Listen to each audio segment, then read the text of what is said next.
So today on the show, I'm very excited to welcome Greg Brooks. So Greg is an author, a prominent figure in the digital marketing landscape. I forgot that it's a landscape now. Serving as It's a partner, whole painting. yeah, it's a beautiful oil painting made by AI. Serving as a partner at SearchTide, which helps marketers generate more revenue in their most competitive channels. His role is pivotal in shaping the future of marketing strategies, leveraging LLMs, which stands for large language models, if you were born yesterday, and navigating the AI-driven era of the internet. With a track record that is impressive, Greg has successfully collaborated with industry giants such as Home Depot, Zillow, Western Union, and FanDuel. As CMO, he's helped build SearchTide, his agency, up to 60 plus people, working with all sorts of different areas of AI and content and SEO. So Greg, welcome to the show. Thanks for having me, Dan. Happy New Year. Happy 2025, which I'm told we could say for at least the first 5 months into a new year. So it plays. Yeah, exactly. As long as we keep this episode going live soon enough and it doesn't come out like 5 years from now or something. It works. Just don't put it in the second half of the year. We don't know what year it is. Yeah. At that point, there'll probably be some widget where I can just type in a script and it'll just make you say whatever I want it to say. So, we already. Is that not what this is? Yeah, beta rule. It's all a deep fake. I'm in a bunker in Moldova and I've just programmed all of this. It's all fake. But anyway, so we worked together a number of years ago. We were just talking before I threw on the recorder. A lot's changed since then. You were on the road during COVID. I ended up in Austin. I'm back in New York. Now you're in Austin. So it's great to see you. For those that don't know you, you have a very interesting background in competitive poker. And I'd like to start there. Is like, how did you get from there to founding an agency? That's a good question. So I started off playing poker on the internet back in what I would call the Wild West days. And the reason was because I wanted to make some extra money during college. And I was actually dating this girl who was in the other side of the United States. And I was like, I need to figure out how to visit this person and have it be completely off the records from anything that my parents see. So that was like always my, my guiding light. And I just became obsessed. I played 2,000 hours my freshman year of college, which is 40 hours a week times 50 hours a year, and eventually dropped out of school twice. So, it's priorities. But I think that transitioned into business. There was some legislative change that happened in poker. And I thought, this is probably going to mark the kind of like top for a while in terms of new people coming in versus the game getting more challenging. I didn't think poker was a sustainable way to live. The big ups and down swings they were like tolerable, but I didn't think it would be tolerable when I wasn't 22, So, and yeah, the secret is the swings are still there. The swings don't stop happening. It just doesn't happen at a card table anymore. But I started going to business with my brother. He had a couple ideas. They didn't pan out exactly how we had hoped.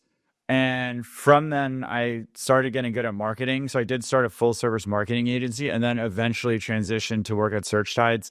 And ultimately SearchTides was a hyper-focused agency. So at the time we were just doing organic search, and that really helped because I think the big problem for us at the time at the full service was we were trying to do everything. And that's great if you know how to do that or if you have the right structure to do that. And I think for most people, especially in our current marketing existence, I think generalist as an agency is really, really tough to do. Yeah, I couldn't agree more. It's a hot topic on the show.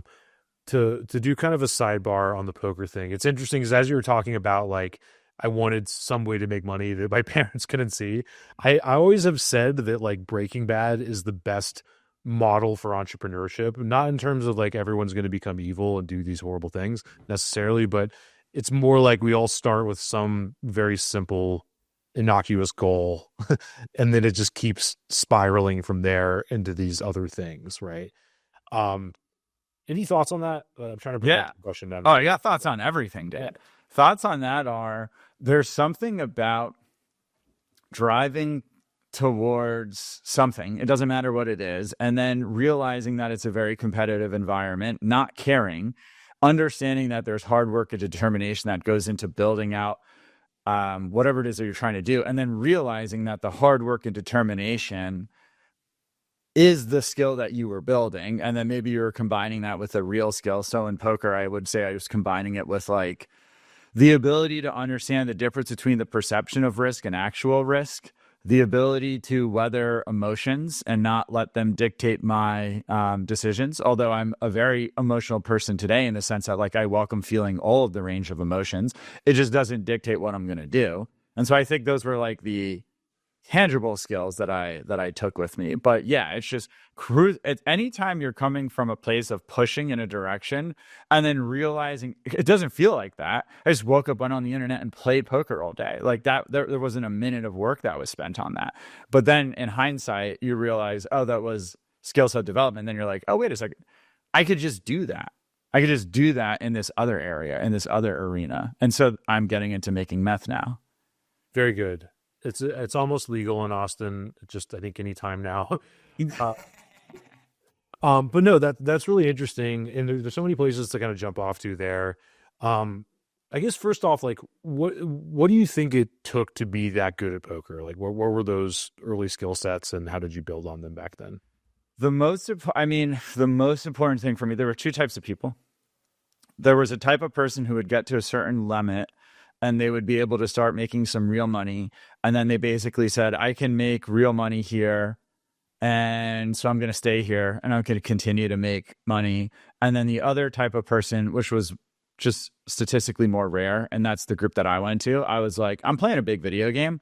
I'm trying to get to the final boss. And so that means that every time I get better, I'm going to go seek out the players who are better than me and I'm going to play them and they're going to kick my ass.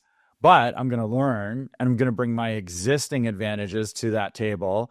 And then eventually I'm going to take their skill sets on top of mine and I'm going to get better. So I think the big lesson is like, you kind of have different phases that you can be in your life, which is it could be on hard mode and you can be learning at the fastest rate possible, but you're going to get your ass kicked, or you can be cashing in. And so a business, you personally as an individual, you as, participant in a business need to decide which of those you want to be in. I think you hop back and forth between them. I think the answer is if you just go there and get your ass kicked every day, okay, well, you have to raise a bunch of money to do it. And you have to have a bunch of investors who are on board with doing that for 7 years. And if that's you, cool. And if it's something that's a little bit more like it's bootstrapped your own, you're going to have to go through periods of times where you're like, hey, I have to collect and I have to like rest and rejuvenate. And then I think people sell their businesses when they go, I don't want to do it anymore. I can't get my ass beat in this industry or in this business another time. I don't want to go through that again. And then I think that's when they sell. So kind of going back, the one thing you said that's interesting, that's right, is the perception of risk versus actual risk. Can you talk more about that and how you think about that now in your agency? Everything has more default risk than we think it does. And it mostly comes from the risk of doing nothing. And I think that's just especially obvious. That's always been true. I think it's more obvious now than ever with how fast we're watching things like agents, AI agents develop, how fast we're seeing marketing strategies evolve, how fast technology is moving forward. So I think it's becoming more publicly understood that doing nothing is a decision and it's mostly risky to do nothing. And then the flip side of it is, how does something play out? So in poker, we would basically say, okay, I'm going to take this action and 75% of the time it's going to have this result according to my assumption. So maybe a good result 75% of the time, and then a bad result 25% of the time. And I'm going to mesh that together and I'm going to say on average, this is therefore what's going to happen. But in reality, that's never what actually happens. It's either the really good result or the really bad result. So then we do a postmortem and we go, in hindsight, that was a bad idea because it didn't work out. In hindsight, that was a good idea because it did work out. All that's backwards. If your modeling was off, cool, improve it for next time. But like perception of risk and real risk is really just about like understanding three things. I think number one, understanding like that most what you think is risky is most of the time a good idea. Number two is you actually dictate your success rate as you're doing the thing. So you can, inside of your initiative, you can be making decisions that can increase your likelihood of success or not. So you're an active player in that story. And then I think the third thing is like your postmortem's always about ways to improve. It's not about hindsight bias. So it's not about like this went well, therefore it was a good idea, or this went poorly, therefore it wasn't a good idea. Yeah, I love all this stuff. A lot of it is avoiding that hindsight bias and being able to make sounder decisions and so on. Just jumping. It's almost never a bad idea to take a risk. The only times that it's potentially a bad idea is when it can take you out of the game. That's when it's potentially a bad idea. If you can knock you out and zero you out, and depending on like where you are in your life, that also might not be a big problem. If you're just starting out, you take massive risks because you're at like literally spot zero. You get more money you have in the bank, the more problematic it is, the higher risk mitigation becomes important to you. So you're looking for like risk adjusted returns in that instance. Yeah, exactly. It's sort of like how much would you take to play Russian roulette? It's like no amount of money, right? So it'll take right out of the game, right? So exactly. That all makes sense to me. So to bring this into the agency, how is Greg perceived by his partners and colleagues in terms of risk tolerance? Are you the crazy tabloid like risk taker, or is that counterintuitively not true? I imagine, I don't know if people are like, that dude's fucking nuts, but I think what it is it's mostly about I think what actually gets showcased is this is a person who can put together a vision and can sell the vision based off of one or two different things. So for some people, it's emotional, meaning, mission, passion. For other people, it's logical, risk-adjusted return, whatever it is. And the skill set is being able to communicate that in a way that resonates with each individual person. So it feels and appears to be in their wheelhouse. And then also, it's the ability to stick with something. Like so much of stuff that doesn't go well just stops going well because it gets abandoned early, as opposed to like sticking through the muck, the middle area. If you think about like technological adoption curves, you have the like initial hype cycle, and then you have this thing called the trial of disillusionment. In every new thing, there's a period of time where you're like, this sucks, this is never going to work. And really, it's actually about being a cheerleader and being a believer and having that be a vocal thing for everybody else. Like, we're sticking with this, we're going to do it. And then at the end of it, if you're wrong, then I guess that sucks. But also, you're just like, do you see how much value there was in sticking through that middle thing? So we wind up having fewer bullets than we think we do. But like, we have to respect it when we fire. We have to respect it. We have to see it through. Yeah, it reminds me a lot of the Godin book, The Dip, which is like the worst thing you can do is quit the dip, because then you got the worst of both worlds. You've expended the most amount of resources with nothing to show for it. And that's great. I think this kind of ties to another thing you mentioned, which is like this ability to maintain emotional stasis through whatever it is, the ups and downs of poker or an agency. Can you talk about that? Like what's worked for you? How do you keep yourself stable? So one way is you could just have, I remember there was this time in college where I lost like 30 grand in just like a regular session of poker, which is like, it's not the best session, but it wasn't like a crazy session for me. And then I went upstairs and somebody was like complaining about the chicken nuggets on the Wendy's like 99-cent menu had been moved off and now they were $1.29. And I was just like, I can't even like, I'm like disassociating being in this room right now. So I think part of it was like, there is this very legitimate experience of this one world over here. Yeah. And then there's this other world also happening. I also think my dad passed away like 11 years ago. I think experiencing that put a lot of things in perspective. So really, I think what it comes down to is finding lessons from any place in your life that move you towards like, everything is going to be okay. This is going to be okay. That felt important, Dan. I know there was another part of the question that you had asked, and I want to make sure I answer that too. So what was that other part? To be honest, I don't remember, but I think your answer is very. I think your answer kind of nailed what I was going for, Okay, cool. which is great. Yeah.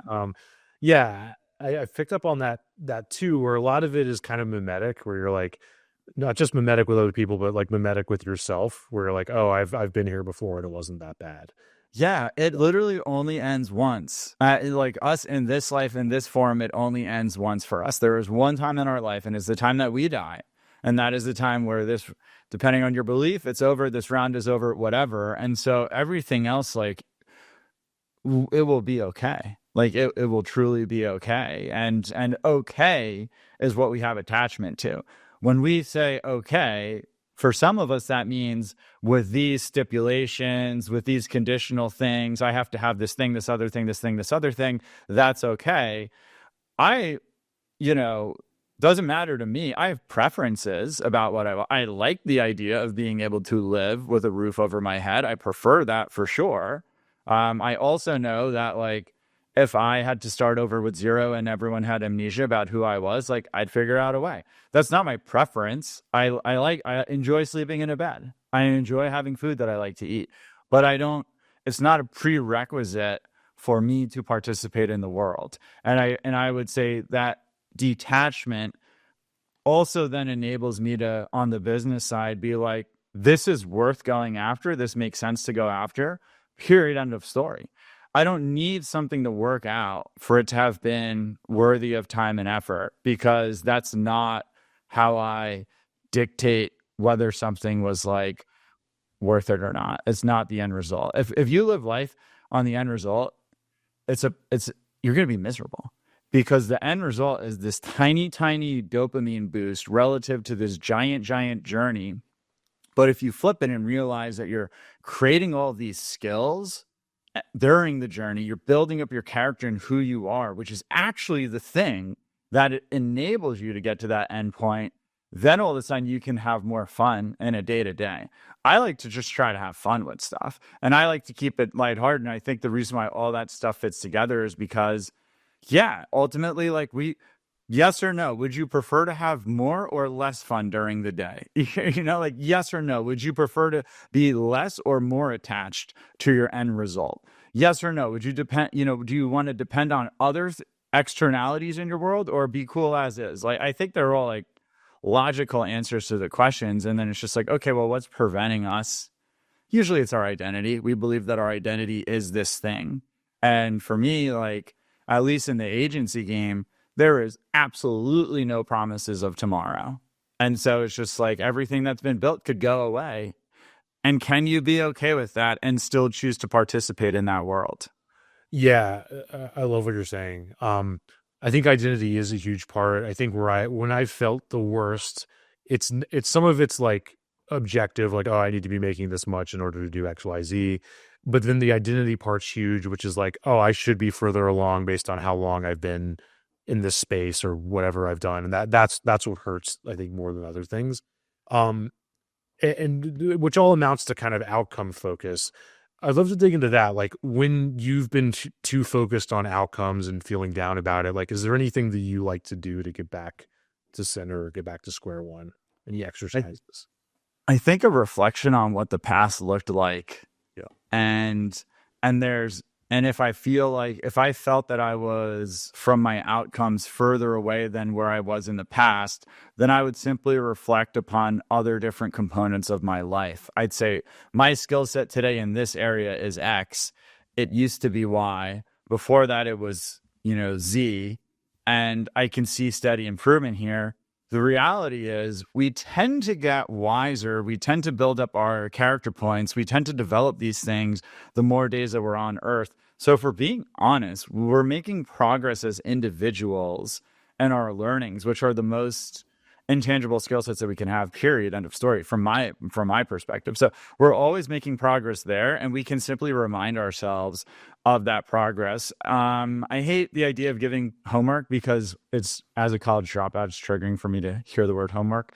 But I I mean, a journal exercise where, what I like to do every week is I have, like, what's my weekly goals, what's my monthly goals, what's my, like, maybe I'll do 8 weeks in the future. I don't really do like super long-term stuff anymore. If I'm going to do that, that's more like visualization. Like, what do I want 5 years out to look like? Cause like, who the hell knows how I'm going to actually, I can't tell you how I'm going to get there. I could just tell you, hey, that's going to happen. But it's more tangible. And then you can break that down into the day. It's like, okay, so if I have my weekly goals, well, I need to plan into my calendar an amount of time doing the things that I believe is reasonable for me to accomplish those goals. And then I also need to plan enough rest inside there because I'm not a robot. And, so I know what my energy level looks like during the day. I wake up, highest energy I'm going to have of the day. Slow line down, and that's for me, and that's not everybody else. So I know, where my windows are. And if I plan all this stuff out, what I realize is there's not too much time for other stuff in the day to day if I'm going to do the big picture stuff. And therefore, it's really a lot about the removal of any other BS or distractions that might come in. And that's kind of like, and if I can do that, I'm not going to hit my goals every week or every month or anything like that, but I am going to I've created a logical pathway towards them from the information that I have at the time. And that is going to result in good progress, maybe not every single week or every single month, but consistently it will. Yeah, that makes sense. One thing you mentioned that's tied to that is just kind of like mitigating the amount that we're focusing on outcomes. And instead, this idea of, oh, this thing makes sense. Like, I'm going to make a bet on it and we're going to ride this out, get through the initial hype cycle, get through the trial of disillusionment. To bring this back to the agency, and you were earlier talking about being kind of the classic generalist, like jack of all trades agency. How did you decide what that thing was going to be for you guys? To be honest, at the time, it was just because SEO felt like magic to me, where it was something that everybody understood was valuable. And then at the same time, it was magic. They're like, that's incredibly valuable for me to be at the top of Google. I have no idea how to do it. And I was like, great. If we can figure out how to do that, then we're in good shape. I think now, in terms of marketing services, we're a little bit more on the performance side. And so the way that we think about for client results is we think about like 3 buckets. Number 1 is like, how long does it take to get the result? Number 2 is, what is the gravity of the result? So what's the impact of the result? And then number 3 is, what's the client effort that they need to put forth? And so as we're basically doing things right now, the faster we can get the result, the better. The bigger the result, the better.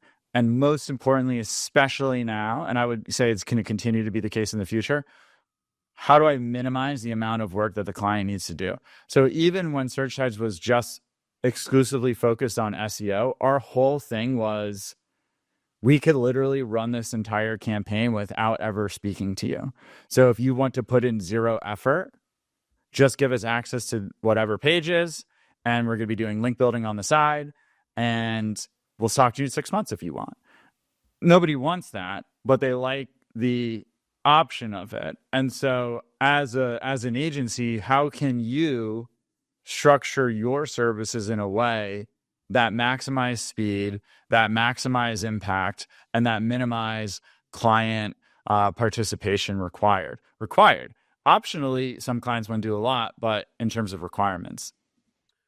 Yeah, that's interesting. It reminds me a lot of like the Hormozy value equation or whatever. Like, but it's a better. Oh yeah, yeah, but it's different because it's in the context of this agency service, and there's something powerful about saying like you don't have to be involved if you don't want to.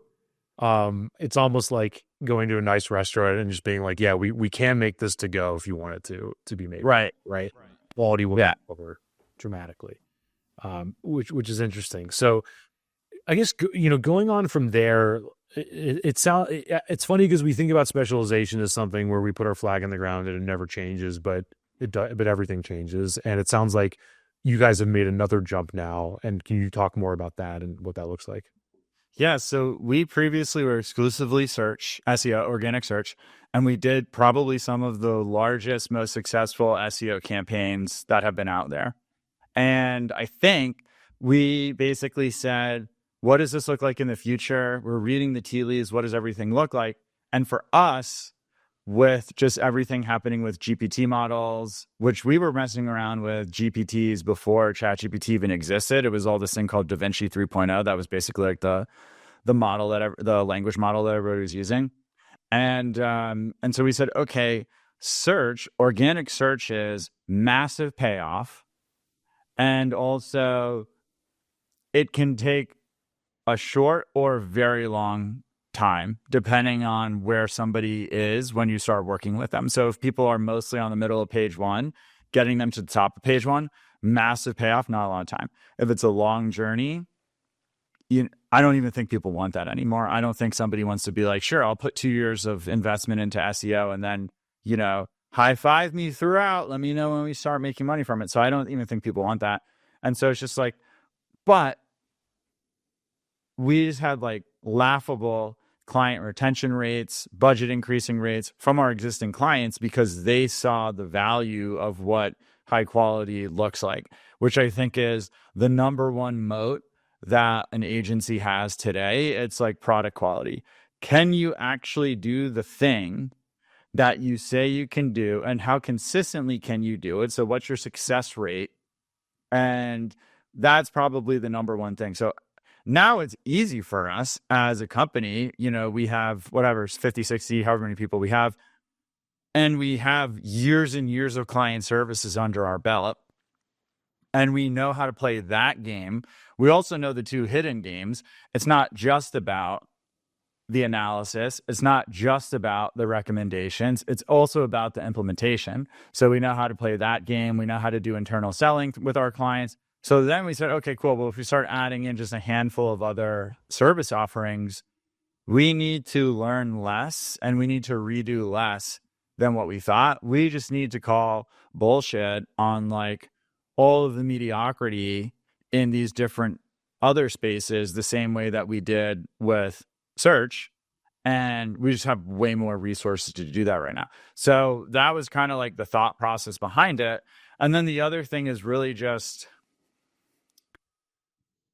we don't take the perspective of, hey, we're just going to tell everybody that now their job is to do multiple things. We're like, if you were a specialist before internally at SearchTide, you continue to be a specialist at SearchTide. And if you were just working on search, you're going to continue to just work on search. So we're building additional. We're not like throwing out and changing people's roles and things like that. So it's creating as much stability as possible while knowing what our guiding vision of change was. One question there is like, can you talk a little bit about how LLMs are changing search and like and parse the bullshit from the real a little bit?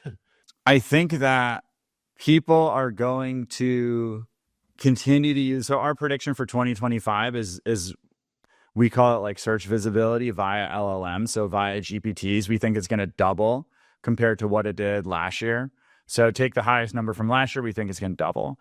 We think that it's the end of a singular way to generate knowledge online, which is basically, going to google.com and then going from there. So we think that that is part of the past also. We also think that it's more winner take all, which is what organic search has continued to be for a while.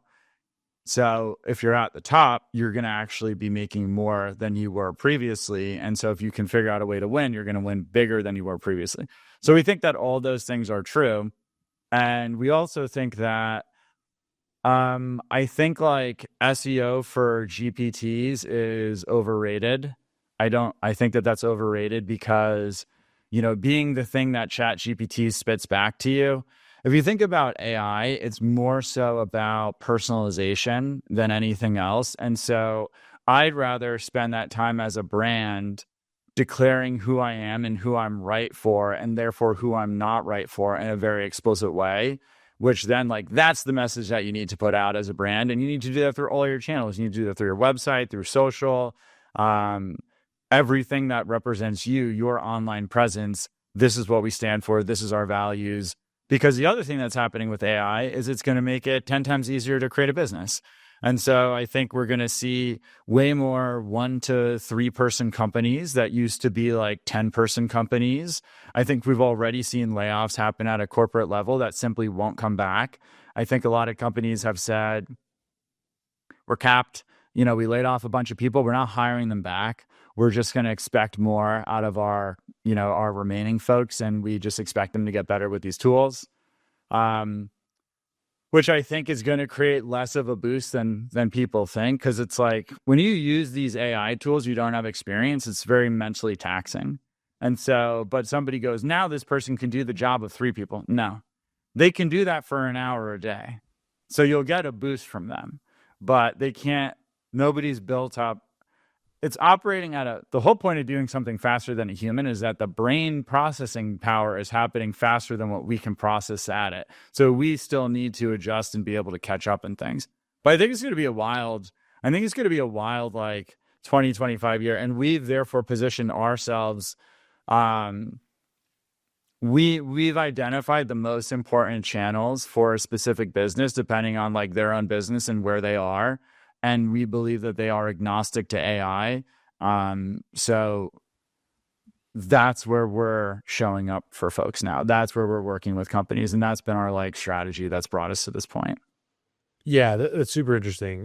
One thing that I was writing down as you were talking is the idea of thinking about total addressable market and this idea of like winner take all, and how businesses need to represent themselves, like you said, more about like here's who we're for, here's who we're not for.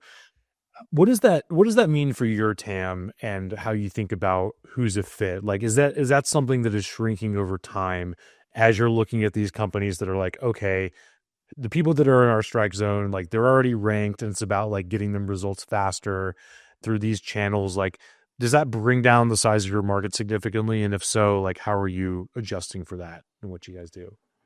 I think the focus on one end exists because we want to expand our focus in other product offerings too. If we wanted to increase our TAM, specifically in search, we would simply niche down at a local level, and we would become the solution for specific providers and specific industry, whatever it is. We've instead decided it makes more sense for us to maintain the level of client that we work with in terms of size and in terms of maturity, and then expand our service offerings to such clients like that. So a good example is organic search, not really that important for e-com.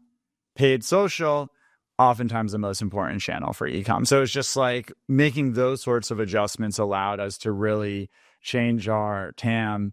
But the other big thing I'll say is, I think the next era of all of this, like I think we just exited an engineering era and a sales-led era. So engineering on the product side and sales on the revenue growth side. And I think the era that we're entering now is going to be marketer-led.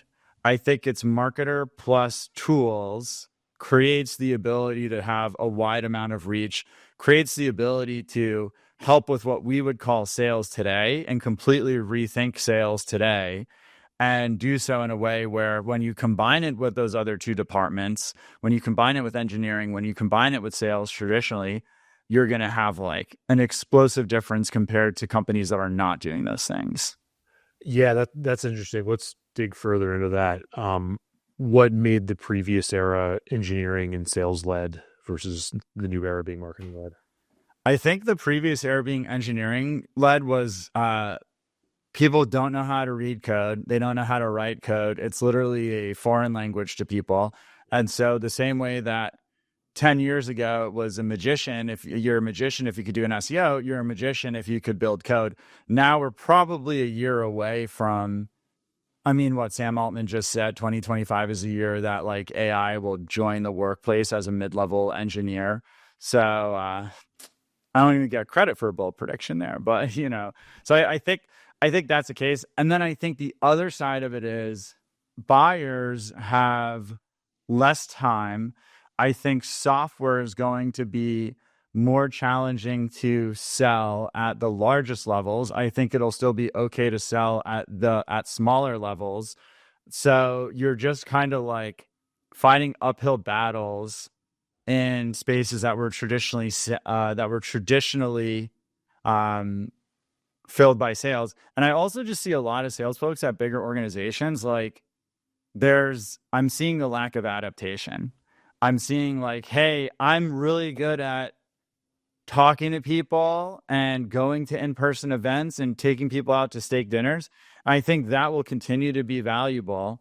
But I also think I think AI is creating this whole new layer of attribution that's going to be a requirement, which we can talk about in a minute.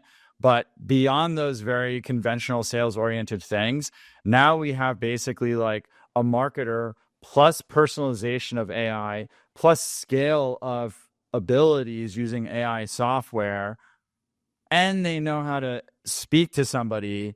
I think like that is the era that we're going to see lead next. Yeah, that's interesting. It's like that's something that I talk a lot about is like we kind of left this predictable revenue model era on the sales front where you could just sort of brute force your way into getting calls, and it's just it's like napkin math numbers game. And I've always said like that probably wasn't going to work very well for any consultative sale anyway, where like the results aren't realized until weeks or months after you deliver it. It was always kind of built just for software in mind, where the investment's low and you could show exactly what it is in 5 minutes. Product, let's Yes. say. But now it really feels like the software business is also leaving that era, and like just for a lot of reasons, you're not going to be able to play that game the same way. So Yeah. I mean, if what would you rather do? Speak to someone or take an interactive demo? it's a good question. Hypothetical or rhetorical question. I think there's shades of gray because I also think there is a fatigue with going through information demos over and over again that depending on who it is, they could get a lot of information from the right salesperson. Yes. No, you're totally right. But yes, there's let me put it this way. I think the era of like getting meetings with somebody that has no connection to you at all whatsoever, and has no familiarity with you is ending, right? So even when we're doing outreach for agencies or helping them do it, it's commonality based. It's based on some pre-existing connection or pre-existing knowledge that they have. Yeah. Totally.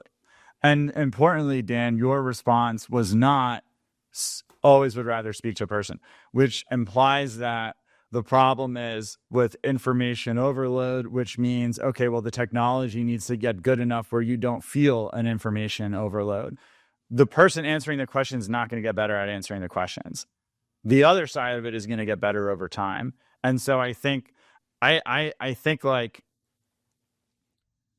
what we're defining sales to be is going to change.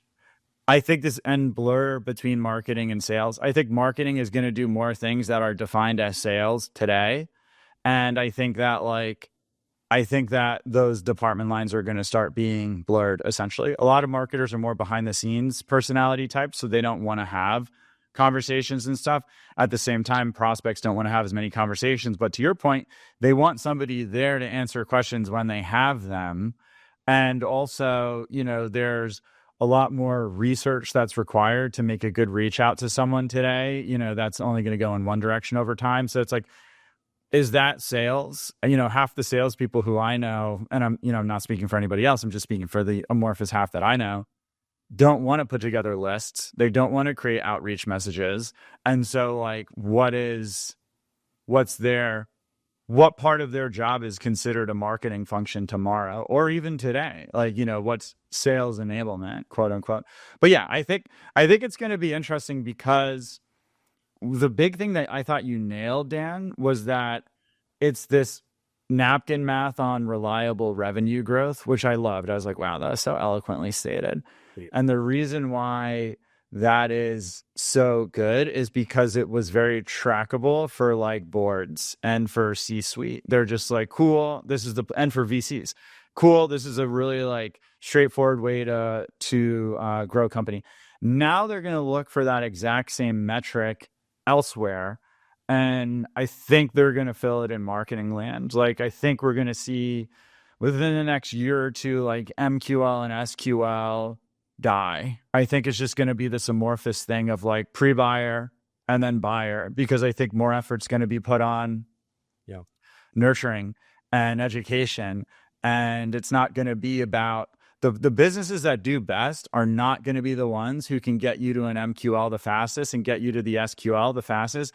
They're going to be the ones who are deprioritizing the time to purchase, so purchasing cycle, and they're prioritizing like an ecosystem, that if you fall into the ecosystem via social, via email, via organic search, via an outreach message in your inbox, doesn't matter. If you fall into that ecosystem, how reliable is that ecosystem on meeting you where you're at and where you're going to be during the buyer's journey, and giving you specific thoughts about who this company is and who they're for and who they're not for, to knock you out of the ecosystem if you're not appropriate. That's what flips time working for businesses instead of against them. And I think those companies will just clean up. Yeah, there's so much great stuff to dig into. I think like one thing with the ecosystem in creating that, especially for agencies listening, even if you're not a Fortune 100 company, is like having a perspective on like what you want the future to look like for your clients and how to get there and what works and what doesn't work and what's bullshit and what's real. Is like it used to be something that was kind of a nice to have, because you could just be doers. So we're just hands on deck, right? We just get the work done. That's not really going to be an option anymore, with AI. Like you have to have that. So I know we just have a few minutes left, but can you talk about that a little bit? Like, I think this ties to biz dev. Like, how are you guys implementing what you're talking about at SearchTides? I always talk about the red Ferrari example, which is somebody goes, I go to a dealership, I buy a red Ferrari. We talk about it. You go, you bought a red Ferrari. And I just start to tell you about the really good gas mileage and the low interest rate I got on the purchase and the resale value of it. And you go, oh, okay, yeah, that sounds reasonable. And I'm like, I just bought a red Ferrari. None of those things matter at all, but I tried to convince you that they were relevant. And so we buy with emotion and we justify our purchases with logic. And I think the best sales pitches understand that and have both of those things. So in SearchTides, we're having conversations about high confidence to get you the result, the length of time it's going to take you to get the result, the lack of effort that you're going to have to put in. And then we're wrapping that inside of our bigger thesis of how everything is going to look in the future and how we're going to be a guiding light on that. But you don't need to trust us today. Let's take a shot over here. Let's get you a big, quick win. Let's do it in a way that's meaningful for you. Let's build up that trust. And then we can talk about all this saving humanity shit. So it's just like, ultimately, that's the order for us and how we interject both of those into our process. But I think it's still about it's still understanding that when budgets are tight, people want results today. They want proof that it's going to be okay. And if I'm just like, if I say something amazing to you and I go, look, we can start for $10, which is not how much it costs to start at SearchTides, but hypothetically, we could start for $10. And it's stupid, but I'm saying you this because I want you to spend $100,000 a month, but I want you to feel like you're making the money to buy the next tier of working together. And that's ultimately that's what a good funnel looks like. That's really what it comes down to. And so the businesses that are able to make it super easy, that are able to get tangible results faster, and also use another internet marketing term, an ascension to higher products, longer time frames where there's more trust built up that you can cash in on. So which is what, for example, SearchTides would do with organic search. We're like, hey, look, we're amazing in this thing. It's going to take you a year, but you've already made so much money. This is a reinvestment, and we're really good at it. So I think the order and the sequencing matters a lot with modern day sales. One thing I really like about what you're saying is you're obviously taking a lot of lessons from consumer marketing and not doing the thing that a lot of B2Bs do, which is overthink it and then start to assume that people become robots when they're in B2B, which is great. So I think we could probably do a whole other episode on biz dev, and I hope we'll get a chance to do that. I guess for now, kind of getting towards the end of our time, a couple questions I like to ask. What are you excited about? What are you working on in the next few months, and where can people go to follow you, get in touch, and so on? Yes. And so just one last piece of advice on the trap that a lot of people fall into in B2B. Just put yourself in the consumer's shoes. How do you interact with your email, interact on social media, interact when someone's outreaching you? we're vicious. We're super vicious. We're super protective of our times. Flip that. Understand that that's what's happening on the other side of what you're doing. There's no one in the world who wakes up and goes, holy shit, I hope Greg Brooks has a 3-paragraph email sitting in my inbox so I can pour over every world. It's just like, my wife doesn't even do that. She's just like, Jesus, I hope this dude doesn't get in touch with me with an email. That would be a bad thing. But like, ultimately, that's what your prospect is doing. That's what your potential new client is doing. Use that attitude. What am I excited about? Pretty high stakes right now in the world, Dan. It's pretty wild. Yeah. It's pretty wild. Everybody who's a fan of simulation theory is going crazy. They're excited. They're like, what are the chances this is natural? It doesn't really make a difference to me.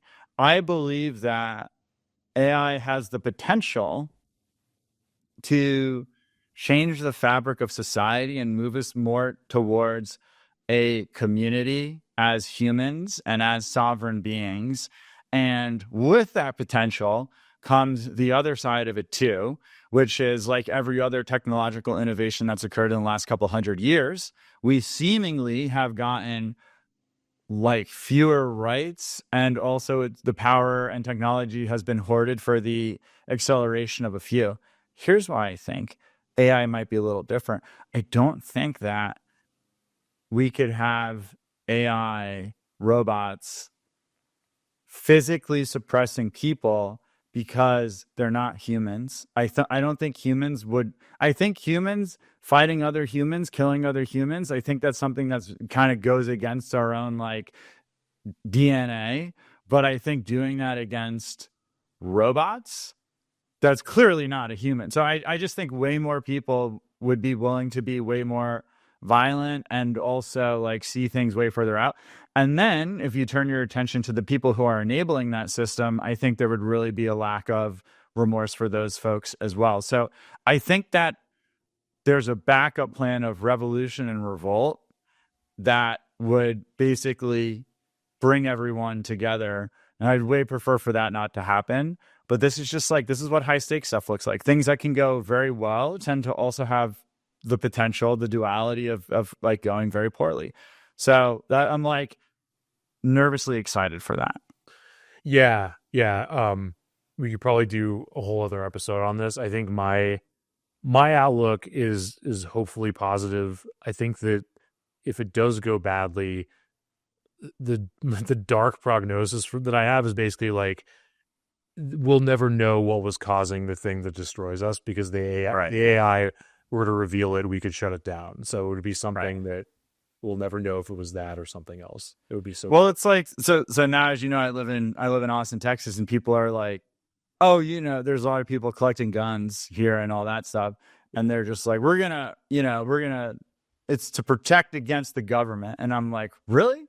If the government wanted you to die, you wouldn't even see it. You would just be dead. There would be this thing that fired out of the sky, and it would just boop. And that's it. And then you wake up in the afterlife and you're like, holy shit, that was a thing that, okay, never mind. I guess my BB guns were, not exactly the same category. So, or like, good luck. They send like a trained team of Navy SEALs to your house. Like, what do you get? Like when there's rocket launchers. Yes. There's that, but then there's an AI that has some intention that we don't even know what it is. Kind of the Eliezer Yudkowsky. Right. Okay. Got it. And then it's so you wouldn't even know, because it would release the next bird flu or whatever, and like, you'd have no idea what it was to begin with. So. Right. That's the only way it could pull off whatever it wants to brew. Which is it? Social media, Dan? Is that the bird flu of AI? That's too metaphorical for me. No, I think it would probably be a literal bird flu. Okay. Well, it's making the headlines. I know. That's why I thought of it. Right. By the way, I'm not saying that that's AI. Just Totally. Got it. And for those who are listening to this and can't see Dan winking right now, I just want to... Right. This is all just disinformation and, or whatever. So we'll get banned everywhere in 5 minutes from now. We said we were in a bunker. We were transparent, It's true. I did admit that. Yeah, fully upfront. So, Greg, this has been so much fun, man. Where do you want to send people so we can convert them slowly but surely? Come to searchtides.com. We talk about this stuff. Even if you're an agency, number one, if you're looking for people who can fulfill and a handful of areas that maybe you can bolt on. So we're really good at organic search, CRO, paid social, and social search, which is our organic social program. But also keep an eye on our social media, linkedin.com/searchtides, youtube.com/searchtides.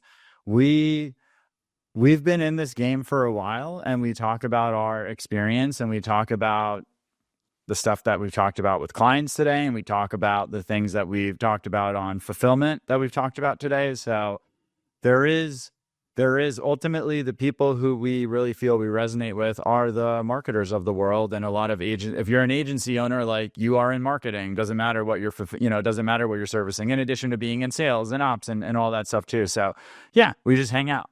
Cool, man. We'll get that linked up and let's do this again. Appreciate it. Dan, a good chat. Thanks for having me on, and thanks for the time. Likewise. Yeah.